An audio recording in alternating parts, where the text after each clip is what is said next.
Hello, ladies and gentlemen. Welcome to Game 1 of our King of the World launch tournament. We have bobtrees versus Webster1664.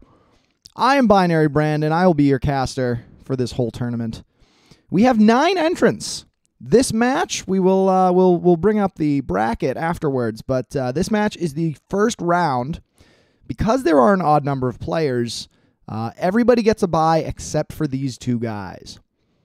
So they come in low man on the totem pole. I believe they were the last two to enter. I could be wrong about that. But because of that, they will be your first match. Looks like we got bobtrees loaded in. He's going to be playing the standard army. And I believe Webster went with the medieval army. We will see.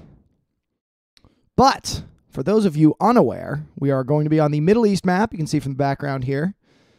So bobtrees being red, he's choosing to stand out here on the map. As I identified in the dev match the other day, the red map stands out like a sore thumb on this map. So we've got Webster on the black team. Looks like he's moving out right here from the center. He's going to build up his 4 spearmen and go take a tower. And let's see if we can find where bobtrees is. Looks like he's... Oh my gosh, we got both players starting really nearby each other. So we got bobtrees over here in Elam. And we're going to see him moving westward. Looks like Webster may be aware of that, and he's heading west himself to perhaps dodge that. And it looks like he actually even got the better RNG here, taking the tower. Maybe just better positioning. But neither player will wind up with a whole region at the end of turn 1. But we will see both of them get 4 income. Webster has the slight advantage of having this 1 unit.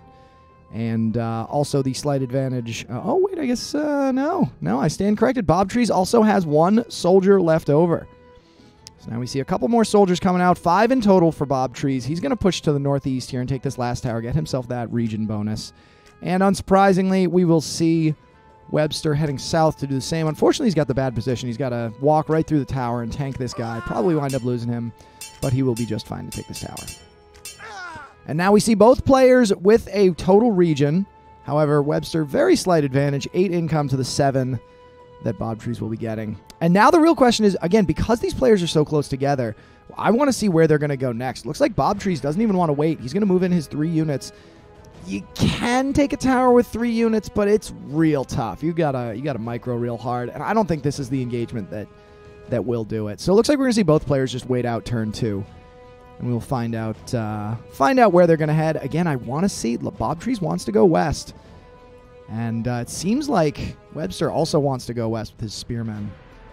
And the other thing we're going to want to keep an eye on is, will these players be aware of their banners? This is something that we saw in the show match on Wednesday as well. These banner units can wind up being neglected, and they will just pile up and not amount to anything. Wow, bobtrees, big commitment here. He's got about 10 units.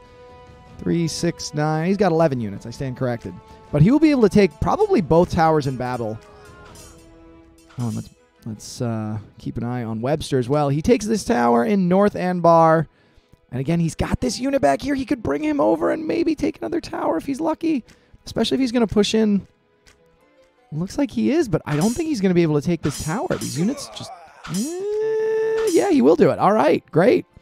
So he winds up getting North Anbar. He's got 3 regions. Bobtrees with 2. But this is where things are going to get really interesting, because bobtrees is right next to where Webster started in Baghdad. So this one lone spearman, he does get moved off of the banner. And now he's got 3. I don't know if he has the income. Well, the turn just ended anyway, so he will have the income. And all right, this is going to be the big play. Webster up here in the northwest corner, taking himself another region. Something he can fall back on if this engagement here in the middle of the map goes south. And I don't mean south directionally. I mean south in the terms of things go bad for him. He gets the earlier spawn, so he's going to get in. He'll get the tower. But unfortunately, he's just going to take some damage to that tower. And now the soldiers move in. Because we have Webster on the medieval army, he's primarily melee, whereas bobtrees on the standard army, more range. So we'll see how that shakes out for them. Looks like Webster pulls back a little bit. He's going to let his tower do a lot of damage here. Yeah, all those units wind up dying. Bobtrees, tactically interesting decision here. And now Webster can continue moving. Do we see bobtrees also moving out and taking taking these sort of spider regions. Perhaps not yet. Maybe something that he wants to look into. But again, this northwest corner, this is the perfect spot to do this, especially because he's black. It sort of blends in with the border of the map. There's a lot of metagame stuff you can do with your color based on the map, but it looks like he is going to push out, so he doesn't want to just let this be a secret. Webster moving westward, taking more towers, also moving southward. Another big engagement here. Webster moving south, and these soldiers are just no match. No match at all. Swordsmen are able to just plow right through them. Going to take another tower. And as we cross turn 5, moving into turn 6, we see Webster with 4 regions. He's cut bobtrees down to 1 region, getting twice the income that bobtrees is. This is where bobtrees needs to make a really big call and decide which direction he wants to withdraw in, because he's very likely going to lose these towers. Elam was the last full region he had. He does have a few towers scattered across the map, like we said. We're looking for those red dots somewhere to see where he's moving. Looks like he's spawning a few here. No, not quite. Webster continuing northward takes Elam. Bobtrees with no regions. But the interesting thing about this game is that 4 income, which is the default, that's the base, that's the lowest you can go, is enough to take a tower. No matter what you do, it's going to be good enough as long as you have your 4 units. You can move out. But in the northwest here, another one of towers for bobtrees goes down. So bobtrees is now down to 1, 2, 3, 4. Only 4. I'm sorry, 5. 5 towers. And it looks like he's going to take a turn or two to let Webster make the decision. Webster's forcing the issue on this southward tower. Bobtrees may spawn up here in the north, but again, because Webster took this northwest corner, there's really no safe place for bobtrees to retreat to. He could come back here in Aljauf. Don't know these map region names quite perfectly yet. You'll excuse me. He's got a few options of where to withdraw. And it looks like it's going to be Dimashq. He's going to move southwest. And unfortunately, he didn't micro around the tower, so I don't know if he's going to get this. It's going to be really close. He will get it. Okay. He will wind up getting that second tower. He will not have a region bonus for the end of the turn. But again, Webster right here on the corner of North Anbar, not a long walk to get over there and to take Dimashq back. I guess not even take it back, but take it in the first place. Moving southward out of his northwest corner, heading east, just moving towards the NPCs. Gonna push out, and we see a healthy black chunk here in the middle. Moving, I don't think he's going to get this before the end of the turn, but we cross into turn 8.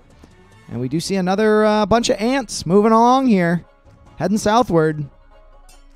He got his units. He seems to know where he wants to go with them, and it looks like he may just march straight on this red tower in the south here. Dimashq, more action over here. We will see bobtrees get himself up to 1 region. So now he's at 7 income. He's got 40 seconds before he gets that. He's going to move his 1 remaining soldier to the east. I don't know if this is going to be for scouting, for defensive purposes, who knows? Now, I would point out that Webster's not rallying his forces off of his banners, but he seems to be doing well enough without it.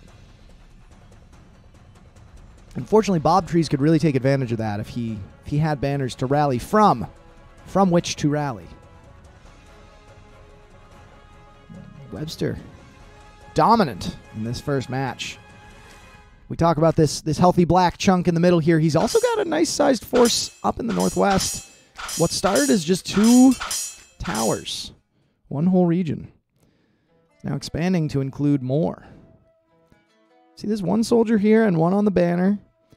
Turn just turned over, so bobtrees does have at least 7 gold he's sitting on. Trying to figure out what he wants to do with it.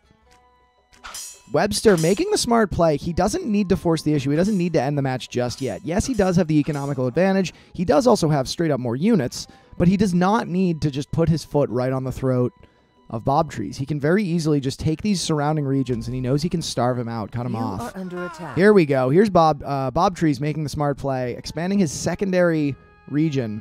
Aljauf, he's now up to 2 regions, probably about 10 income, 9 income. Pushing southward. I don't think he'll be able to get all of Heil, especially... Oh, that's a mortar. Okay, so he will be able to get it if he pulls this soldier back. No! Okay, so it's going to have to be the mortar that takes the tower, which is never really what you want to see. And look at this. Webster, no mercy. Moving just north. And now he moves into Damashq. This is going to be a really, really costly maneuver for bobtrees. He probably doesn't have the income, doesn't have any gold he's sitting on. He doesn't even care, Webster doesn't, about this unit sitting here in the middle. He's going to move that soldier over, but he'll just die to the tower. This is it. This is bobtrees getting forced out of every corner of the map. He's still got the southwest. This is really all he's got left, but because of this one tower in Al Jauf that Webster got, he's able to just continue pushing. Bobtrees continuing the retreat really wisely here. He knows that he's not going to win this head-on engagement. He sees the size of that force from Webster, though it has gotten a bit smaller. Now we see these soldiers. Mortar trying to hold them off. Again, mortar's not the unit that you necessarily want on a tower because you cannot take advantage of their long range as the tower attack. But so it goes. He is going to kite a little bit with these mortars, so it looks like he has at least a decent enough micro to keep them busy. Looks like there may have been a little bit of server desync there. This may be the last tower. This may be it. That's it, ladies and gentlemen. Webster1664 taking your first game of this tournament. So congratulations to him. He will be moving on. We're going to take a quick look at the bracket here. I apologize for the scrolling. Webster takes it. We will bring up your bracket here. If I can find my bracket. There it is. So here is your bracket. You see bobtrees here will unfortunately be eliminated. Webster will be moving on into round 2 against My Blood Hurts. How's that for a name? My Blood Hurts. And I don't know if we're going to jump straight into that match first, or if we're going to move on to this lower bracket. I say lower bracket as if there's a lower bracket. Lower in the bracket, we have Eki Yakov versus Bratrstvo Nodkane. Don't know if I'm pronouncing that right. We will have Puero versus William FM, and the Chen versus Flu. So that's it for round 1, guys. I will see you in the second match.